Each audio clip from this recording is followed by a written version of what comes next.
I helped him organize his garage, and he told me, I don't have any money, but I can pay you with something else. There are summers that never fade away, not because of what happens, but because of what lingers in the air, a warm shadow that clings to memories long after the season is gone. That year, Guadalajara was burning. The pavement was melting under the relentless sun, and the jacaranda trees stood still, as if sleeping on their feet, unmoving in the heat. I was 24 then, still young enough to believe the world was waiting for me to discover it, but not sure where to begin. I lived with my parents on a quiet street in Chapelita, a neighborhood that seemed to remain untouched by time. The days blurred together, each one like the last. The noise of tamale vendors drifted through the air. The smell of sweet bread lingered in the hot breeze, and the half-closed blinds were always there, trying to keep the heat at bay. Everything was predictable until that afternoon, when I first saw Olivia, my neighbor, struggling with her garage door. It wasn't the first time I'd seen her. Olivia and I had been living across from each other since childhood. She was the kind of person you notice more for their habits than their words. The jingle of her keys at 8 a.m., the warm glow of her living room light at dusk, the scent of roasted coffee drifting across the street on Sundays. But we had never exchanged more than polite greetings, a simple good morning, and nothing more. But that day, the garage door was stuck. Olivia tugged at the handle, a mix of patience and frustration in her expression, while her messy hair clung to her forehead. Her hands were covered in dust, her smile resigned. Without thinking, I crossed the street. I'll help you, neighbor, I said, trying to sound casual. She looked up, surprised, then smiled. Please, she laughed. This door has had enough of me. We struggled with it together. The metal groaned, and a cloud of dust rose, filling the air like a memory from another time. For a second, the setting sun filtered through the broken roof and lit the dust, making it seem like tiny suns were floating around us. Olivia glanced at me and said, I haven't opened this door in years. Inside is a mess, boxes, old furniture, dust. It's the kind of disorder that doesn't come from laziness, but from holding on to too much, too many memories. I chuckled as we finally managed to lift the door. Well, why not do it today? I asked without thinking. Tomorrow's too far away. She stared at me for a moment, a mix of surprise and amusement in her eyes. You're right, she said. But I'll need more than just two hands. Want to come back tomorrow? I nodded. Sure. I have nothing else to do. Perfect, she said. But bring gloves. I don't want you leaving here covered in dust and blaming me for it. We both laughed, and when I crossed the street to go back home, the sun had already begun to dip behind the rooftops, casting long shadows across the street. That night, as I showered, I could still smell the dust, the old wood, the scent of a house that had seen so many years. I didn't know why, but something about that garage had drawn me in, as though there was something hidden inside waiting to be discovered. Or perhaps it was her, Olivia, with her calm and quiet ways, a person who had lived so much yet still carried the ability to laugh at herself. When I lay down to sleep that night, I couldn't stop thinking about her voice, about the dust dancing in the air around us. It felt as if the house itself had breathed with her presence. It was a strange feeling, one I couldn't quite place, but it tugged at me. The next morning, I arrived with a bottle of water, work gloves, and a nervous excitement I couldn't explain. The air smelled of sunlight and bougainvillea, the kind of summer scent that sticks to your skin. Olivia was already standing by the garage door, her hair tied back, wearing a faded gray t-shirt. Punctual, she said with a smile. I like people who keep their promises. I took it as a mission, I joked, trying to play it cool. Well, mission accepted, she grinned. But I warn you, this garage is a labyrinth of memories. If you get lost, don't blame me if I don't find you. She turned on an old radio resting on a shelf, and the sound of a song from the 90 seconds filled the air. One of those songs that seems to have no beginning or end, just a repeating melody that goes on forever, like the dust in motion. We started cleaning, moving boxes, sweeping up the layers of dust that had settled everywhere. At first, the silence was awkward, but it didn't last long. We were both absorbed in the work, moving furniture to the patio, shifting boxes. Every now and then, The sun would shine through the gaps in the roof, casting golden rays of light across the floor, illuminating the dust as it floated in the air. Olivia hummed to herself, and her voice mixed with the creaking of the boxes and the distant buzz of bees in the garden outside. "Do you know how old this place is?" I asked, wiping sweat from my forehead. "Too many years," she replied softly. "Since my brother left for another country." Her voice trailed off, as though the memory took her somewhere far away. I didn't press her.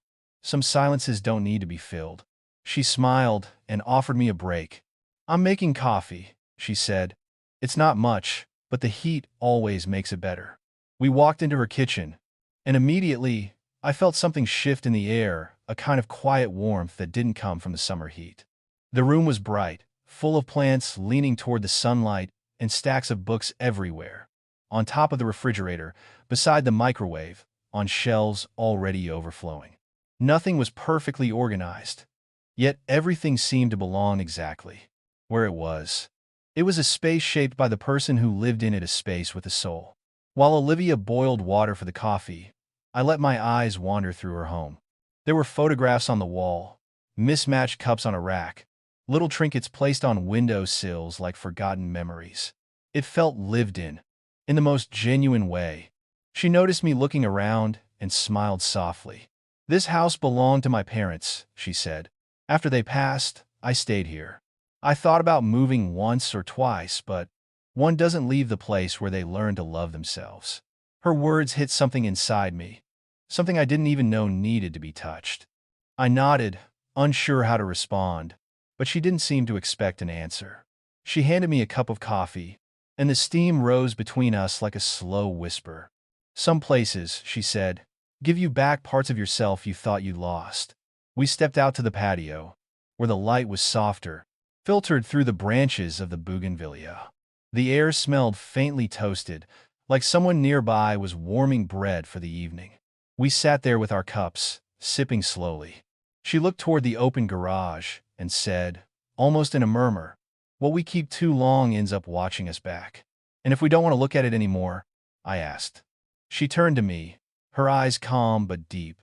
"Then the past finds another way to return." Something about her voice was hypnotic. Each sentence sounded like a confession wrapped in wisdom. I didn't know if she meant her words for herself, for me, or for both of us. We spent the rest of the afternoon emptying only half of the garage. Before I left, she asked me to return the next day. "If we leave things halfway, the dust wins," she said, smiling. "I'll be back," I promised. "I'll be here, Michael." As I crossed the street that evening, I felt something inside me had shifted. It wasn't love, nor desire, nor simple curiosity. It was quieter, deeper, the sense that I had stepped into a story that wasn't mine, but one I somehow needed to be part of. The next morning, the garage already felt different, and so did we. Olivia was inside, her hair loose, faint paint marks on her hands. She waved at me before I could greet her. "I went ahead a little," she said. "Couldn't sleep." "Because of the heat?" I asked. She shook her head. "Because of the memories." We began moving a stack of heavy boxes. Behind an old bookshelf, half hidden in shadow, we discovered a small wooden door. Not a secret door, just forgotten. Worn, with rusted hinges, it looked like it belonged in another decade. "I hadn't seen this in years," Olivia whispered. "What's behind it?" She gave a half-joking, half-serious answer. "The other side of the past." We opened it slowly. Inside was a cramped room filled with a musty smell of age. A shelf lined with old notebooks and photographs, small figurines, dusty tools, a watch, a frame with no picture. Olivia stepped inside, touched one of the notebooks gently. "My father kept things from everyone," she said. "Neighbors, friends, people who left and never came back." She flipped through a notebook, her expression softening. "Dust preserves affection in strange ways." We sat on the floor, surrounded by boxes and piles of aged paper. The afternoon sun filtered in through cracks in the roof, casting golden rays across the dust that floated above our heads like tiny stars. For a moment, the silence was so deep, I could hear the ticking of the hall clock. Olivia broke the quiet. "What do you keep hidden, Michael?" I froze. "What do you mean?" We all have a garage inside us, she said softly. What are you storing in yours? It took me several seconds to answer. Fears, I guess. Memories that I still don't understand. She smiled faintly. Then, you're still young. Age isn't measured in years, but in what we learn to let go of.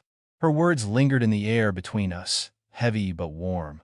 We resumed cleaning, but the atmosphere felt different, like we'd crossed into a quieter, more vulnerable place. Later, a box slipped from a shelf and cracked open when it hit the floor. Inside were black and white photographs and a sealed envelope wrapped with blue tape. Olivia held it in her hands for a long moment. I haven't seen this in ages, she murmured. Whose is it? I asked. She hesitated. Someone who left without saying goodbye. I didn't ask more.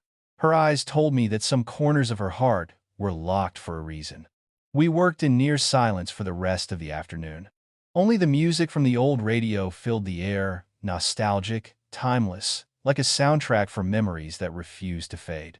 At one point, Olivia stopped beside the narrow window of the garage. The light caught her face, and for a second, she looked apart from everything, as if she were standing in two different times at once. What are you looking at? I asked. Nothing, she whispered. Sometimes I look around just to remind myself I'm still here. Her words followed me home that night. They felt like they belonged to me too, like they echoed the quiet places I avoided inside myself. The next day, the garage felt even more transformed. The space was almost empty now, save for a few scattered boxes and a small table we used to rest our coffee cups. The dust had settled, but something else had taken its place, a kind of quiet understanding that lingered in the air between Olivia and me. I arrived early, eager to finish what we'd started. Olivia was already inside, her hair down, a fresh coat of paint on her hands, as if she had been working before I even arrived. She gave me a small smile as I walked in. I went ahead a little, she said, her voice light but tinged with a sadness I couldn't place. Couldn't sleep. The cleaning, the memories, it's all a bit much. I nodded, understanding more than I let on. I get it, I said quietly. It's hard to face everything all at once. She didn't answer right away. Instead, she bent down to move another box, and that's when I noticed something behind a set of old shelves, a small, nearly hidden door, just a sliver of wood tucked away in the shadows. It didn't look like much, but there was something about it that called out to me. I stepped closer, brushing the dust off the door. What's this? I asked, more to myself than to Olivia. She stopped, looking at the door with a faint expression of surprise. I hadn't noticed it in years, she said softly. It's just a forgotten corner of the past. I reached for the handle and, with a bit of effort, pulled the door open. Inside was a small, cramped room, filled with old notebooks, photographs, and odd little trinkets, things that had once belonged to her family, friends, people who were no longer in her life. The air smelled musty, like something untouched for far too long.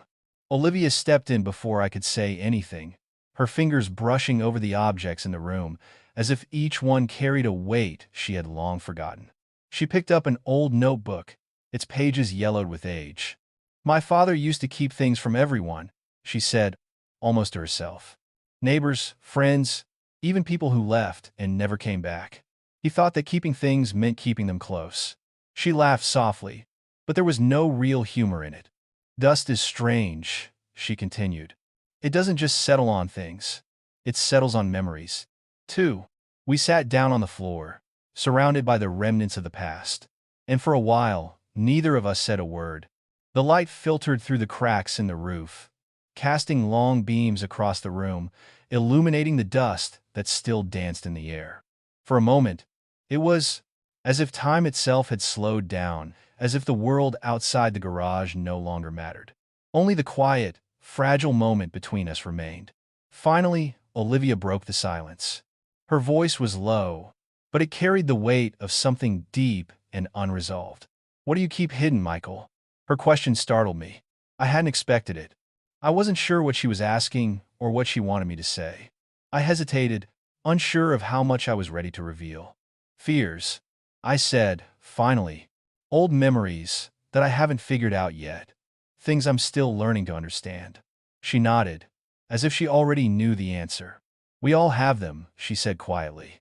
"Those things we keep in hidden corners, locked away where no one can find them. But eventually, they catch up with us." Her words lingered, heavy in the air, and I felt them settle into me. I didn't know why, but I knew she was right. I had kept so much locked inside, afraid to face it, afraid to let it go. But something about this place, about this moment with her, made me feel like I could finally let go of some of it.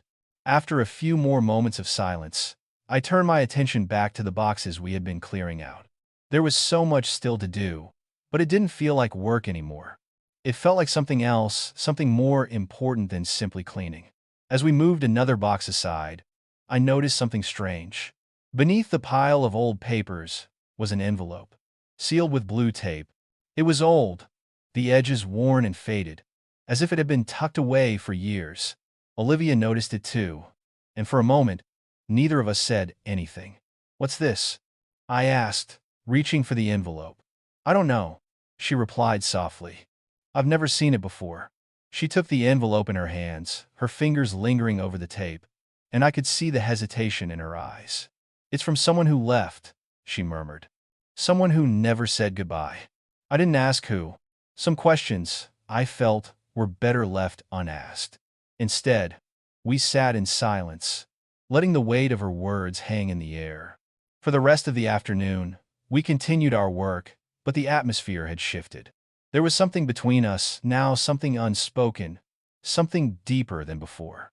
By the time we had finished clearing the last few boxes, the sun had begun to set.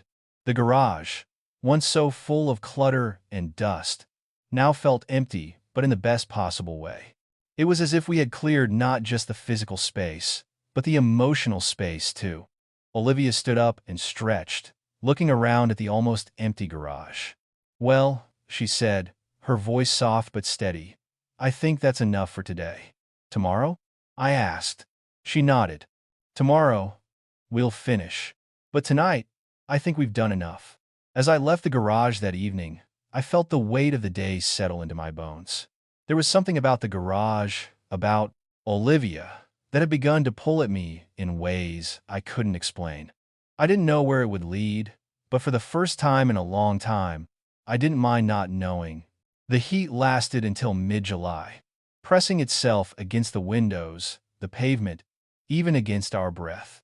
But then, one afternoon, everything changed without warning. The sky darkened, as if someone had dimmed the world. The wind picked up with the smell of wet earth, and the air thickened. I was at home when the first thunder cracked through the neighborhood. I didn't think twice. I crossed the street, driven by an instinct I didn't try to understand. Olivia was standing in the doorway of the garage, a cup of coffee held between her hands, staring at the sky with an expression that was part calm, part nostalgia. "Looks like it's finally going to rain," she said softly. "Finally," I replied. The heat was getting unbearable. She nodded. "Sometimes the sky needs to cry a little." I wasn't sure if she meant the weather or something else. There was always something beneath her words, a second meaning drifting quietly behind the first. We stepped into the garage as the rain began to fall, heavy drops drumming against the roof. Dust mixed with the scent of water, creating a strange sweetness in the air. Olivia turned on a small lamp, and the warm yellow glow made the space feel like a refuge, as if we were in our own small world, safe from the storm outside. "Not today," she said, sitting down on a wooden chair near the open door. "Let's not clean anything today. Let's just listen." I took the seat in front of her. The rain poured in thick sheets, hitting the patio, forming puddles that shone like pieces of broken sky. Olivia watched it with a quiet peace that felt fragile. "When I was a child," she began, "my father used to tell me that rain washed bad memories away. And it worked, kind of. But it also made the good ones feel more alive." Her voice blended with the sound of the storm. It wasn't uncomfortable nor heavy. It felt like one of those silences that holds truth instead of emptiness. "Why do you keep all of this?" I asked gently, gesturing toward the boxes, tools, and old furniture stacked neatly by the wall. "The papers, the letters, all of it." Olivia lowered her gaze to her hands. For a moment, she didn't answer. Then she exhaled slowly. Because I'm afraid of forgetting, she whispered. But I think maybe I keep them so I don't feel alone. Her honesty disarmed me. I wasn't sure what to say. She looked younger in that moment, more vulnerable. Like the rain had washed away the years she wore like armor. A flash of lightning lit up the garage, and that's when I noticed something I hadn't seen before, a small painting hanging on the back wall, half hidden behind the lamp. I stood up, drawn to it. It showed two figures standing with their backs turned, looking at the rain outside a house. There was no signature, but something in the scene felt eerily familiar. "Did you paint this?" I asked. She shook her head. "No. Someone gave it to me. Someone who mattered. And where are they?" She hesitated. "Gone," she said finally. "Someone who left without saying goodbye." The way her voice broke on the word goodbye hit something deep inside me. The rain intensified, filling the space with its relentless rhythm. She got up, walked toward the painting, and touched it carefully with her fingertips. "Sometimes," she murmured, "I think we all have to learn how to let go of things that never return." I watched her, feeling something shift inside me, a quiet recognition of her pain and perhaps my own. The storm outside softened, becoming a gentler rain. Olivia turned toward me with a faint smile. "You know what?" she said. "We didn't clean anything today, and yet it feels lighter. Because you talked," I said. "Or because the rain did the hard work for me," she joked softly. We stepped outside into the patio. The ground was wet, glistening with puddles that reflected the lights from nearby houses. The air smelled fresh, like something had been reset. Olivia raised her hand, letting the final drops fall onto her fingertips. "Sometimes I think," she said, "that rain doesn't clean things. It reveals them." I knew she was right. The storm hadn't taken away the dust, or the boxes, or the clutter. It had taken something else, something invisible. The weight of silence. That night, I couldn't sleep. I heard the rain tapping against my window, every drop like a voice, a memory, a reminder. I felt as though something between us had shifted, something delicate, something unnamed. Summer slipped away quietly after that. The days shortened. The sunlight turned timid behind the clouds. Even the afternoons smelled different, like fresh bread and early goodbyes. I wasn't the same anymore, and neither was the garage. When I arrived one afternoon, Olivia met me with a look I hadn't seen before, a mix of acceptance and quiet sadness. "This is our last day here," she said gently. "I'm going to sell the house." The words hit harder than I expected. "You're leaving?" I asked. She nodded. "I think I've kept all I needed to keep, and let go of what I had to let go." We stood inside the almost empty garage. The walls looked larger without the boxes. The echoes of our footsteps mixed with the echoes of everything we had uncovered together. She handed me a cup of coffee. "Thank you, Michael. You helped me more than you know." Before I could respond, she added softly, "It wasn't the garage we cleaned. It was the time." Her words stayed in the air, suspended between us. Hours later, after helping her close the door for the last time, I walked back across the street. I heard the lock turn, and just like that, she was gone. But part of her stayed. Part of her remained in the dust we had lifted, in the memories we had uncovered, in the rain that had revealed more than it washed away. Some goodbyes are not losses. Some are gifts disguised as dust. Thank you for listening. Don't forget to like, share, and subscribe. Every click helps us bring more real stories to life.